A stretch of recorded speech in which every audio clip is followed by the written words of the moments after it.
만드는 사람들. 안녕하세요. 안녕하세요. 그것도 천재 이거 사운드 원래 넣어줄 수 있을 것 같긴 한데 일단 초반이라 안 넣을 것 같아서 우리가 자체적으로 넣었어요. 아니면 밑에 이렇게 박수 치는 거 있잖아요. 네네. 그 모습. 네네. 박수. 왠지 자막이 네. 니들끼리 무슨 말 하는 거야? 저거 안 넣을 수 있는 굉장히 많은 사람들이 와 박수 치는 그런 거 효과음으로. 그 위원장님도 지금 말씀하실 타이밍이 아닌데 계속 같이 하셔가지고. 손 모양 있고 막 네, 콘서트 그런 거 같은 거. 전체가 요구가 많아지는데. 보기 다크서클이 있네, 피디님. 네, 이제 이사하시죠. 네, 안녕하세요. 유동우 양혜정과 복주가 만든 유동우를 담당한 유동우입니다. 안녕하세요. 네, 안녕하세요. 베일에 쌓여있던 양혜정입니다. 반갑습니다. 네. 진짜 박수. 저희가 알겠지만 그냥 라디오를 하다가 팟캐스트 라디오 이제 보이는 라디오라고 해가지고 실제적으로 이제 유튜브용 라디오를 하게 됐습니다. 요 얘기를 좀 해야 될 것 같아요. 네, 저희가 오랜만에 방송을 다시 시작을 했는데요. 이게 시즌2. 시즌2. 네, 보이는 라디오로 개편을 했는데, 사실 작년에 너무 저조한 청취율로 폐지가 논의가 된다는 소문이 있었습니다. 그래서 저희가 긴급히 회동을 했죠. 광화문에서. 안 된다, 이대로. 그러면 여기 PD를 담당하시는 이상 국장님이 잘리고, 이런 거 얘기해도 돼? 네네네. 사실인 것 같은데. 위원장님이 자르려고 했잖아요. 위원회에서 심각하게 논의를 했죠. 네네. 그래서 어떻게든 저희가 이걸 이어나가고자. 왜냐면 그렇지. 사실 저희 무슨 부경을 누르겠다고 이걸 하겠습니까? 네네. 우리 청취율을 우리가 따지지 않고 네. 진심만을 전하겠다 했는데 네. 위원장님이 네. 여기 계시네. 위원장님이. 아니 다른 이제 몇 운영위원께서 네. 이제 좀 자연사할 시기도 되지 않았느냐 말씀하셨는데 다른 또 회원들이 어떻게 이 소문을 듣고 안 된다. 만복 라디오 듣는 재미로 출퇴근하는데 어떻게 이 프로그램을 없애냐. 웬일? 이런 의견도 있으실 것 같다. 이거 보이는 라디오다 보니까 네. 제가 좀 신경 쓰기 좀 많아졌어요. 그래요? 네네. 굉장히 어색하세요 지금. 그러니까 당황스럽네. 표정이 엄청 가식적이세요? 아니야. 원래 이랬잖아. 원래 이랬다니까. 네네. 우리 네. 개편 내용은 대충 어떠한 내용인지 보충 설명을 나중에 드리겠고. 나중에요? 지금 들으세요. 그래요? 네. 다른 게 아니라 네. 시작 들으셔야죠. 시작할 때. 시작할 때. 네. 네네. 보이는 라디오는 많은 분들에게 영상과 팟캐스트로 저희 방송을 전달하고자 개편을 한 겁니다. 이 공식적인 워딩 중요하다는 거. 네. 그래서 네네. 영상은 유튜브로, 네네. 음원은 똑같이 팟빵에서 팟캐스트로 들으실 수가 있습니다. 아마 유튜브다 보니까 뭐 구독하기라든가 뭐 추천 이런 거 아니면 댓글도 남겨줄 수 있다는 거. 죄송한데 그 시스템을 잘 몰라가지고. 그래요? 네. 괜찮아. 몰라도 돼. 근데 이거 한 번 찍으면 두 번 활용하는 거네요. 그전처럼 만복 라디오로 나가고 또 영상은 유튜브로 나가고. 지금 처음 하신 겁니까? 예. 운영위원장님? 2타 2피. 나는 영상으로만 유튜브에 올라가는 줄 알았지. 좋네요, 그러면. 네. 아주 좋은 아이디어네. 네, 오늘 처음이라 좀 어수선하더라도 원래 이 방송이 원래 이랬어요. 라디오 듣고 그냥 알겠지만 이제 보이는 눈이 있으니까 저희가 조금 신경 써서 하겠습니다. 오늘 첫 방송 누굴 모실까 고민 많이 했어요. 그쵸. 고민을 했는데 네. 이분을 모시지 않으면 사실 저희 팟캐스트면 네네. 원래 게스트가 아직 목소리를 내지 않아야 되는데 이미 화면에 이제 들어와 계셔가지고 그러니까 웬일이야. 뭐 대놓고 말씀드리기 좀 그렇지만 사실 첫 방송이잖아요. 개편 그렇죠. 이후에 어쩔 수 없이 너무 다시 가야 되는 거 아니에요 이거? 위원장님 오셨어요. 그래요? 네네. 네, 2019년에 이제 개편하고 네네. 뭐 방송을 얼마 안 있다가 이제 개편을 저희가 시작을 했기 때문에 네네. 또 복지효과를 진단을 해봐야 되지 않겠습니까? 그렇죠. 복지 정책. 네. 네네. 그래서 우리나라 1인자죠. 복지 정책을 웃으시면 어떡해. 1인자.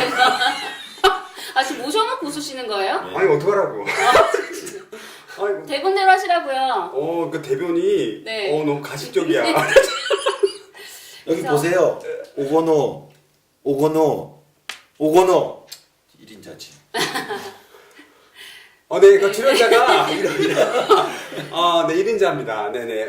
어쨌든 우리가 오건호 위원장님을 모시고 그래도 복지과 개편 위해서 한번 얘기를 해야 됐다는 거 그래서 모시게 됐습니다. 일단 그렇습니다.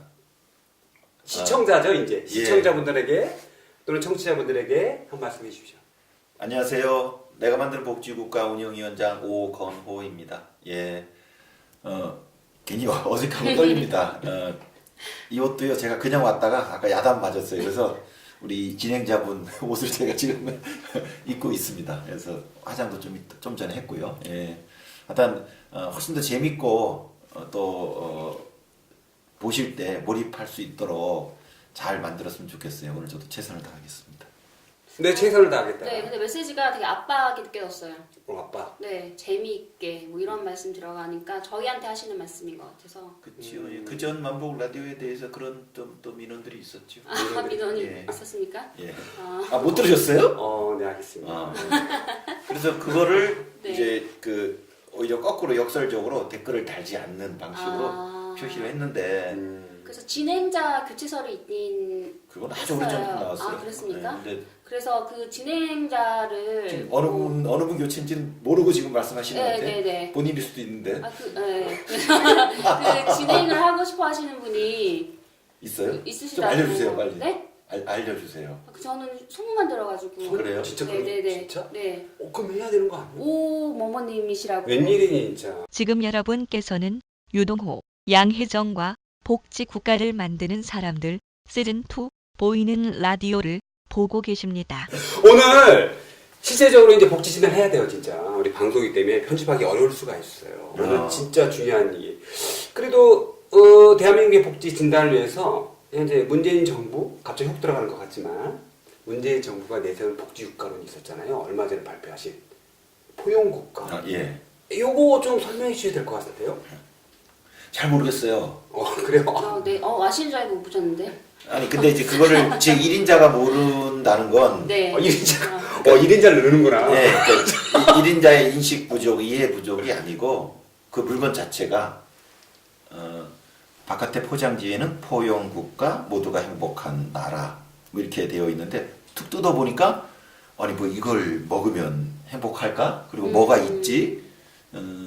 조금 혹평을 하면 포장은 번들어한데 안에 게 좀 잡히질 않아요. 그래서 아까 해주신 질문에 대해서 답을 드리기가 어려워요. 포용국가가 뭐다. 근데 이 정부에서 포용국가라고 얘기하면서 아마 이런 질문을 많이 하나 봐요. 그거 뭐예요? 네. 그래서 아예 그 대통령이 발언도 하시고 또 그 포용국가 발표할 때 문서에 아예 정부에서 정의를 내렸어요.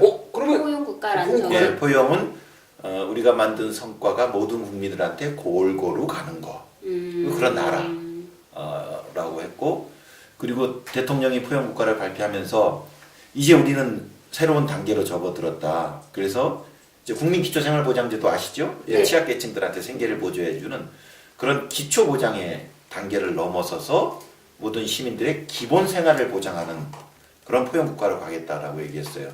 그러니까 대단한 거거든요. 최저 생계 보장이 아니고 적절한 삶의 질을 보장하는 기본 생활을 보장하는 거고 모두를 다 골고루 엄청나죠. 네, 엄청납니다. 근데 뭐 어떻게 뭐 이런 게 안 밝히니까 하여튼 정부에서 밝힌 공식 이유는 모두가 골고루 다 풍족하게 행복하게 사는 나라를 말합니다. 그러면 기본생활이라고 하면은 그럼 기초생활 수급비가 올라가고 노령연금이나 이런 것도 다 올라가고 실업에 대한 대책이나 이런 것도 다 올라가야지 전반적인 어떤 보장 수준이 다 올라가야지 그럼 말하는 의미가 맞는 거 아닙니까? 그러니까 기초생활을 그러니까 최저 네. 생계를 뛰어넘어서 기본 생활을 얘기하는데 기본생활. 그건 뭐냐 하면 최소한 최저 생계는 됐고 이제 더 이제 상향시키는 건데 솔직히 저희 내가 만든 복지국가에서 여러 차례 논평을 냈습니다만은 최저 생계를 보장하는 기초생활 보장이라도 지금 제대로 되어 있느냐 그렇지 않거든요. 그것조차도 안 돼 있는데. 그렇죠. 그리고 지금 뭐 생계급여 받으시는 분들 1 내지 2% 매년 증가해요. 문재인 정부에서 우리 이거를 개선할 지금 로드맵이 없고 비수급 빈곤층이라고 이제 부양 의무자 기준 때문에 수급에서 탈락하신 분들은 주목하긴 하는데 그것도 그 부양 의무자 가구에 장애인이나 노인이 있는 가구로만 한정해서 단계적으로 폐지할 예정이고 그래서 아니 기초생활 보장도 지금 좀 엉성한데 이제 기초생활 보장을 넘어서 기본생활 보장 얘기하니까 예를 들면 어르신들한테는 기초연금 30만 원 드리는 걸 염두에 두신 것 같아요. 그래서 물론 30만 원이 소중하긴 한데 30만 원으로 기본생활이라고 이렇게 상표를 붙일 수 있을까? 그런 면에서 이름은 거창한데 안에 내용물은 너무 부실하고, 만약에 이게 진짜 안에 알맹이가 좋았다면요, 사람들이 포용국가야, 포용국가래, 야 괜찮겠다, 얘 살다 보니 이렇구나. 나도 빨래 들을 뻔했어요. 네. 그런데 대통령이 작년에 9월, 요번에 또 2월 달인가 두 번이나 발표했음에도 불구하고 정부 행사하고 나서 국민들의 입에서 오르내리지 않는 거거든요. 그러니까 물건은요 아주 알차게 만들어야 돼요. 그러면 소비자들이 알아봅니다. 포용이란 단어가 딱 와닿지가 않은 느낌이에요. 그래요? 네, 구체적이지도 않고 포용이라는 게 사실 뭐 복지국가는 복지국가라고 해서 딱 명칭이 되는 게 아니고 좀 그렇지 않으세요? 그리고 뭐 작년부터 물론 그 현금의 어떤 복지 체계 지원 체계는 좀 늘어나긴 했죠. 아동수당 그리고 기초연금 같은 경우도 늘어나고 장애연금도 약간 뭐 인상된다라고 이제 듣긴 했는데 그 이외에 다른 사실 서비스가 다 뭐 돌봄이나 이런 거에 대해서도 커뮤니티 케어나 이런 정책들이 발표는 되어 있긴 했지만 실제로 사실은 이제 구축되어 가고 있느냐 거기도 조금 의문이 있거든요. 그래서 포용이 우리가 자주 쓰는 단어는 아니었기 때문에 처음에는 낯설 수는 있어요. 그래서 그건 어쩔 수 없어요. 그런데 그 안에 내용물이 알차고 사람들이 그거에 대해서 자꾸 얘기하게 되면 포용국가가 익숙해지거든요. 그래서 용어의 생소함은 어쩔 수 없는데 새로 시작하는 거니까 결국 이제 안에 내용이 부실한 게 근본 문제죠. 지금 이제 그 부실하다고 말씀해 주셨잖아요. 그럼 그 부실한 거 있고, 그래도 이제 복지국가 단체, 내가 만든 복지국가라는 단체를 이제 해가지고 활동을 하고 계시는데, 요거하고 어떤 차이가 있는지 좀 말해주시면 그 비슷한 내용이 좀 나올 것 같긴 한데 자신 없는 거 아니에요? 그러니까 저희는 그러니까 복지국가가 굉장히 강한 복지국가일 수도 있고, 예를 들면 지금 북구 유럽보다도 더 강한 복지국가를 목표로 할 수도 있겠죠. 네. 계속 이제 더 업 해가야 되는데, 저희는 이제 내가 만든 복지국가가 7년 됐는데 저희 목표가 대한민국을 복지국가로 만드는 거거든요. 네. 그럼 그 복지국가는 어떻게 이루어지느냐? 크게 세 가지죠. 하나는 이른바 이 포용국가에서 얘기하는 모두가 골고루 기본생활을 누리게 하는 거, 그리고 그것을 하기 위한 구체적인 제도 개혁 방안을 마련하는 거. 세부적인 것들은 지금 말씀드릴 수는 없는데, 두 번째는 그것을 구현하기 위한 재정 방안을 구체적으로 확보하는 거. 결국은 재정 방안. 없어요. 문재인 정부에서는 재정 방안이 없습니다. 안 마련합니다. 그래서 아까 말할 때 이게 구체적이지 겉에는 않고 포장은 잘 돼 있는데 포용이 아니라 포장 복지로 나냐? 너무 강하게 나. 멋지다. 멋지다. 잠깐만 이거 첫 방송부터 이거 내가 통하나? 그래서 아까 첫 번째 그 모두가 골고루 살 수 있도록 할 수 있는 그런 제도적 개혁망, 네. 이게 필요한데 이것도 부실하고요. 두 번째는 이게 구현되기 위한 재원 방안 아예 없고요. 그리고 세 번째는 복지라는 게 대통령의 선한 의지 갖고 되는 건 아니거든요. 그러면 이 복지를 강하게 추진할 수 있는 어떤 힘, 저는 그게 우리 시민들의 힘이라고 생각하거든요. 시민들이 스스로 느끼고 책임의식을 가질 때 세금도 내고 하는 거니까.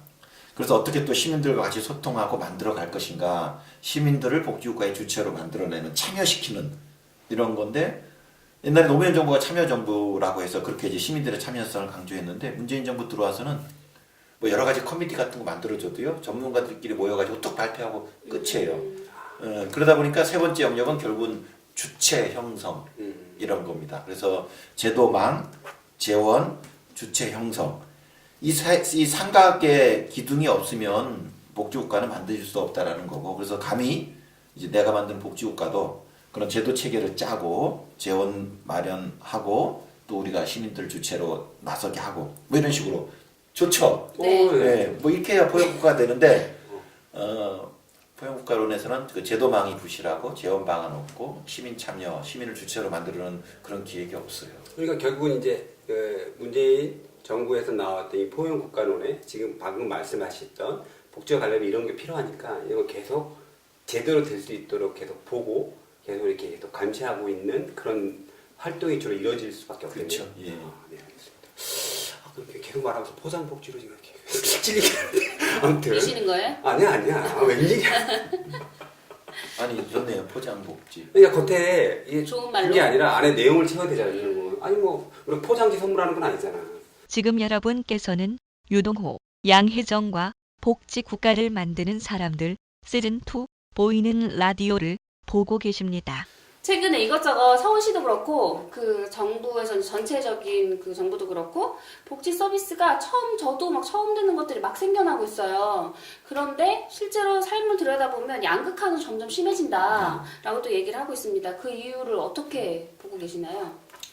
사실 저희 내가 만든 복지국가에서도 굉장히 안에서 논의하고 있는데 고민이에요. 그러니까 지난 2010년 무상급식 이후로 대한민국에서 복지가 굉장히 빠르게 늘었고 있는 건 사실이에요. 네. 박근혜 정부에서 늘었고 양적 확대가 굉장히 빠르게 되고 있는데 분배 격차가 더 커지고 많은 사람들이 못 살겠다고 하니까 이게 도대체 뭘까?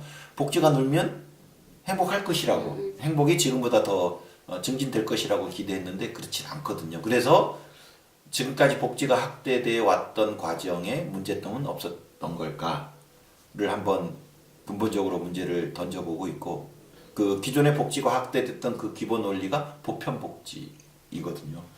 그래서 이 친복지계 내에서는 보편복지는 거의 당연한 거거든요. 기본 철학적 원리라고 생각할 수 있는데 저희는 그거에 대해서 좀 문제를 던지고 있어요. 왜냐하면 어떠한 원리도 그 사이에서 구현돼야 되는 거거든요. 구현될 때 그 현실과 접목돼야 되는데 모두한테 드리는 복지를 추진했는데 결과적으로 격차가 생겼다면 예를 들면 아동수당 모두한테 드리고 있거든요. 무상교육도 네. 드리고 있으니까 모두가 이제 그만한 복지를 뭐 중간계층 이상자들도 받는데 가장 가난한 사람들은 그 전부터도 보육 지원 받고 있었거든요. 그러다가 다 받게 되니까 기존에 받는 사람들은 그대로고 의회만. 소득 격차가 오히려 더 벌어지는? 그렇죠. 기초연금 같은 경우에도 네. 그 전에 수급 어르신들은 경로연금이라고 받고 있었어요. 근데 기초연금이 들어와서 10만 원, 20만 원, 30만 원 오르고 또 우리가 계속 문제 제기하고 있는 줬다 뺏는 기초연금 때문에 다른 데는 다 기초연금으로 인해서 가처분 소득이 오르지만 수급 어르신은 그대로 있고 또 아까 부양의무자 제도 때문에 네. 비수급 빈곤층들이 있고 또 생계급여 지금 물가 상승률, 임금 상승률이 뭐 2%, 5%, 7% 그다음에 재정 증가가 10% 이렇게 가는데 생계급여는 문재인 정부 들어와서 1%, 2%씩만 이렇게 늘고 있어요. 그러니까 크게 보면 보편복지 바람이 불었다고 그러는데 정작 가난한 사람들의 입장에서 본다면 도대체 우리한테 뭔 변화가 생기는 거야. 그리고 그 위에 계층들은 또 이 복지 공적 이전 소득이 늘어나니까 격차가 커지는 거고 다행히 문재인 정부에서 이거 굉장히 지금 주목하고 있는 것 같아요. 예, 이제사. 네. 강하시네요. 네. 네. 이제사. 네. 그래도 주목했다니 다행이긴 한데 어떻게 돼야 될지 또 이것도 지켜봐야 될 것 같네요. 네네. 근데 주목은 하는데 네. 그런 거예요. 줬다 뺏는 기초연금도 30만 원만큼 가처분 소득의 역진적 격차가 생기거든요. 수급 어르신들은 가만히 제자리에 있고 그 위에는 30만 원 넣으니까 격차가 커지는 거잖아요. 개선을 해야지. 근데 수급 어르신들이 줬다 뺏는 걸 당하는 이유가 그 공공부조 복지의 보충성 원리거든요. 아니 보충성 원리에 따라 어쩔 수 없는 거 이렇게 말씀을 하시는 거예요. 학자분들이나 정부에서. 그러면 이렇게 격차가 더 생기는 건 어떻게 해요? 그러면 그건 문제인 건 알겠는데 그래도 보충성 원리에 의해서 그건 어쩔 수 없어요. 이해가 안 돼요. 그 복지의 기본 취지가 뭡니까? 가난한 사람들을 지원하기 위한 건데 거꾸로 일이 발생함에도 불구하고 어떤 원리라는 것 때문에 그 현실에서 거꾸로 진행되고 있는 걸 방치하고 있는 거거든요. 저 사실 이해가 안 돼요. 사람을 위한 정책인데 이론을 위한 정책일 수는 없잖아요. 이해가 안 된다. 강력한 눈빛으로 네. 말씀해 주셨습니다. 아까 말했던 그 보편적이라는 단어가 이제 보편적으로 지급하는 이 선이 아니라 듣고 보면 이제 이 보편이라는 단어가 이제 수요받는 분들의 현재 그 이후의 이 보편 수준을 줄이는 보편성으로 가야 된다는 느낌도 약간. 네. 그러니까 보편복지 그 자체가 문제인 건 아니에요. 네. 보편복지를 통해서 모든 사람들이 기본 생활을 국가복지로 해결하는 게 참 좋은데 가난한 사람들을 대상으로 하는 복지들은 또 반드시 존재하거든요. 선별복지는 반드시 존재해요. 서구복지국가도 마찬가지입니다. 왜냐하면 가난한 사람들 위해서는 더 지급해야 되기 때문에. 그래서 이런 취약계층을 대상으로 하는 선별복지, 그 다음에 모두를 대상하는 보편복지, 이 두 복지가 균형 있게 발전을 해야 되는데, 그래서 이게 보편복지 때문에 혹은 보편복지가 나쁘다는 게 아니고 일종의 불균등 복지의 불균등 발전이 나타나고 있는 거예요. 그래서 저는 앞으로는 이 가난한 사람들의 복지에 좀 더 주목해서 빨리 위에 올라가도록 균등 발전할 수 있도록. 그래서 조금 오해를 사실까 그러는데 그래서 보편복지가 문제야 이렇게 말씀하시는 건 적절치 않은 것 같고요. 보편복지는 가야 되는데 이런 가난한 사람들 복지도 같이 빨리 따라가자 이런 취지. 이제 철저하고 이제 보편복지라는 그런 프레임 중에 철저하고 실제적인 걸 고민해야 된다. 이제 적극적으로 이제 그 프레임에 갇혀가지고 어떠한 것을 망설이거나 할 수는 없다라는 그런 취지를 제가 가지고 예, 있거든요. 그렇죠. 왜 우리가 보편복지 놓으면은 저런 나쁜 X 뭐 이렇게 막 욕먹을 수도 있을 것 같은 느낌이 살짝 그런 건데 뭐 좋은 얘기가. 방송을 하니까 갑자기 똑똑해지시 유튜브로 하니까 왜 아니 그렇지 않으세요? 아, 진행도 좀 나와주시고 엄청 연습하고 오셨나? 뭔 소리야. 아, 지금 얘기를 듣다가 저 깜짝 유동호입니다. 놀랐어요. 유동호. 유동호 양이다 유동호. 그 라디오 할 때마다 네. 제가 듣기에도 떠박떠박하고 아주 네. 그 우리 유동호 진행자님의 또 그 브랜드가 있었거든요. 좀 브랜드. 이렇게 네. 잘 들리지 않고 먹어버리는? 예, 그리고 또 진행하던 과정 속에서 진행자가 막 눈점을 흐트러뜨리고 해내고 그런 재미가 있었어요. 오늘은 어디서 네. 이런 건데 그 재미 사라질 것 같아. 갑자기 세월이 똑똑해지셔가지고 근데 이제 거의 이제 정리할 시간이 좀 됐어요. 네. 벌써 네. 웬일이야. 정리할 시간이 됐는데 그래도 이제 문재인 정부가 내세운 그 정부의 슬로건이 포용복지지 않습니까? 복지국가 때문에 이거에 대해서 어떤 것을 했으면 좋겠다고 구체적인 게 어차피 정부 기조가 뭐 쉽게 바뀔 것 같지는 않고 어떤 것이 실제적으로 어떤 정책이 좀 더 있으면 좋겠다는 거 말씀해 주면 좋겠습니다. 이 단. 지금 아동 관련된 복지는 꽤 빨리 진행됐어요. 아동이요? 아동수당이라든지 네. 무상 보육이 돼 있기 때문에 그렇다고 해서 출산율이 높아지진 않아요. 그러니까 출산이라는 건 모든 이제 종합적인 판단이기 때문에 그런데 그래서 현금 복지는 좀 늘렸는데 이 돌봄 복지 그러니까 지금 괜히 고령 사회에서 많은 분들이 자식으로부터 돌봄받기 어렵거든요 노후에. 네. 그럼 요양 돌봄을 받아야 되는데 지금 요양 서비스 질이 너무 안 좋아요. 다들 불안하거든요. 예. 그래서 요양 서비스 질을 높이는 것. 그래서 커뮤니티 케어를 정부가 추진하는데 아직 시작이니까 조금 이제 신중하게 평가를 해야 되는데 일단 처음에 기대한 것보다는 조금은 이제 확 잡히진 않아요. 하다 이런 요양 중심으로 한 돌봄 복지망이 잡히는 게 중요하고 또 하나는 일반 중간 계층까지 포함해서 주거예요, 주거. 청년들도 그렇고. 근데 지금 그 생계급여 기초생활보장제도에서는 주거수당, 주거급여를 주지만 사실 오히려 현실의 실제 월세 비용보다 좀 모자라고 그리고 그 이후부터는 뭐 공공임대주택 몇 개 신혼 부부나 뭐 청년들이 있지만 아주 충분치 않거든요. 그래서 이건 결국 부동산 시장하고 맞서야 되는 거예요. 예. 그래서 집값 상승 막고 전월세 안정화 혹은 너무 뛰어있기 때문에 저는 점진적 하향이 필요하다고 봐요. 점진적 하향. 그런 방향을 잡고 딱 가면 더 이상 이제 집값은 오르지 않는다. 라는 예. 저도 2년에 한 번씩 메뚜기처럼 돌아다니니까 엄청 1년치는 괜찮아요. 2년 차가 되면 불안하거든요.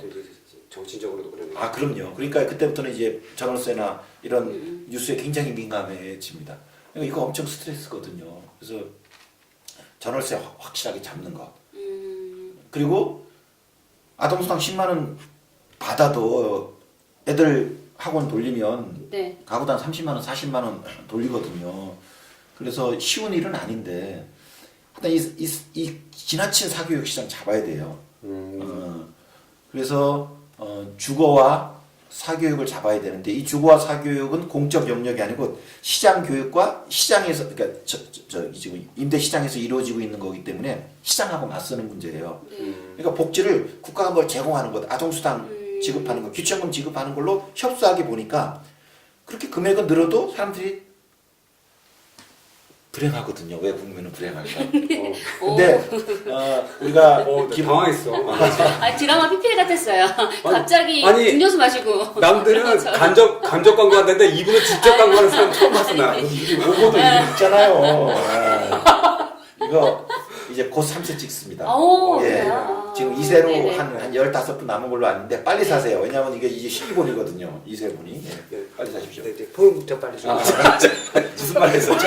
포용국자 이거. 그래서 네.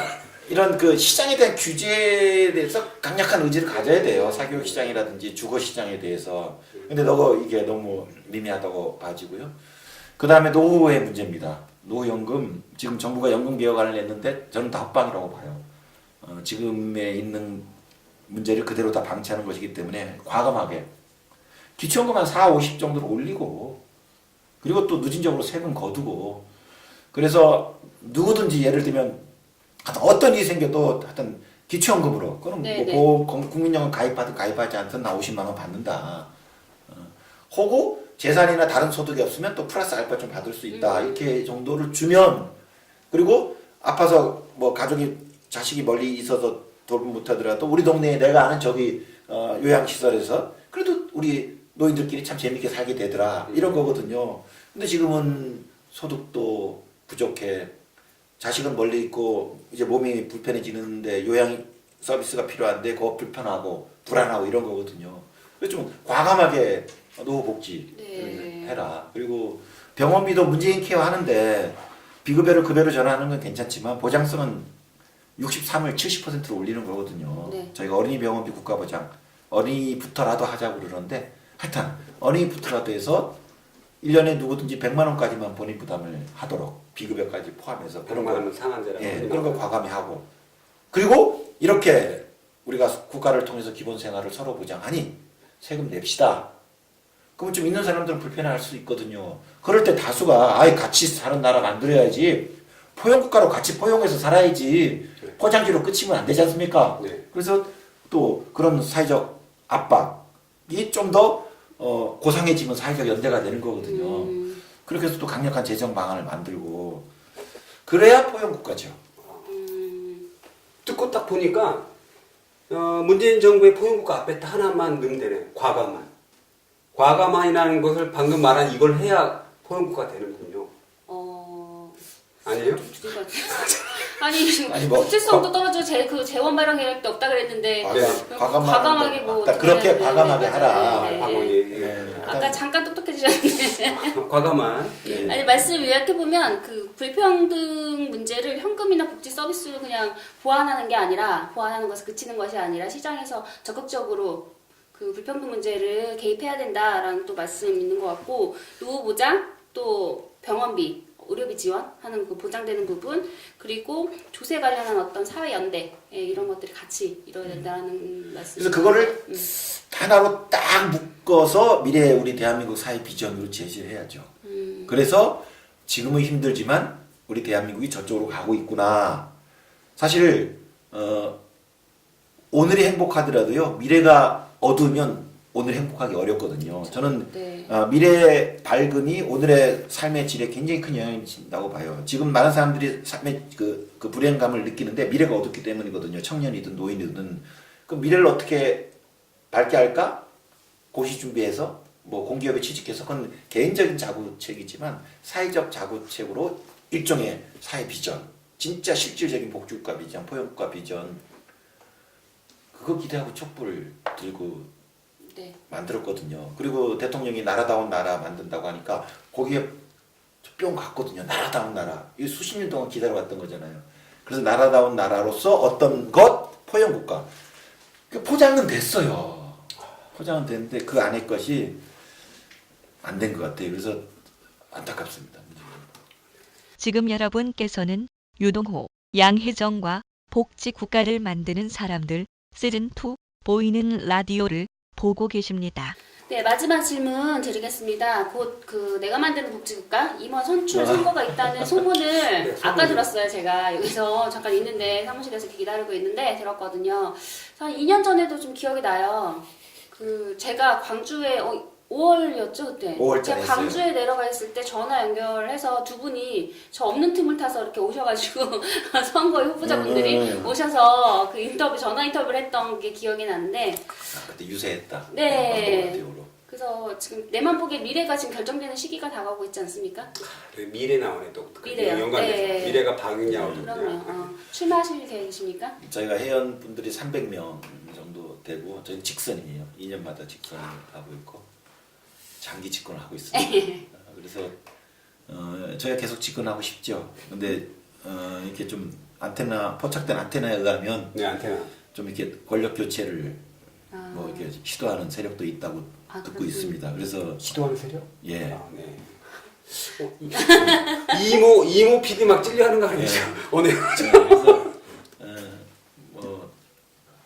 뭐 지금 말씀드리기 좀 어려운데 네네. 일단 제가 좀 오래 했기 때문에 네. 가능하면 네. 또 다른 분이 책임을 맡아서 하는 게 바람직하죠. 아, 예.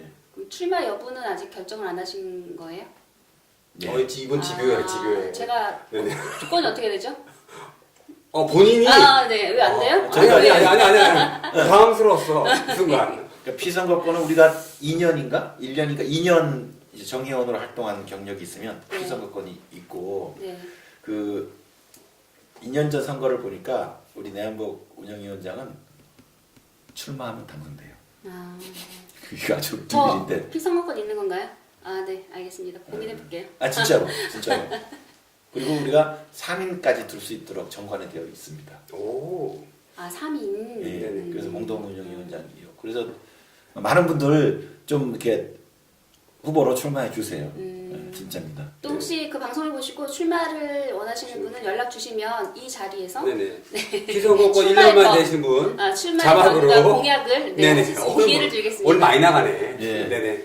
네, 포용하고 있어요, 저희는. 저희 단체는 포용하고 있으니까 오셔도 됩니다.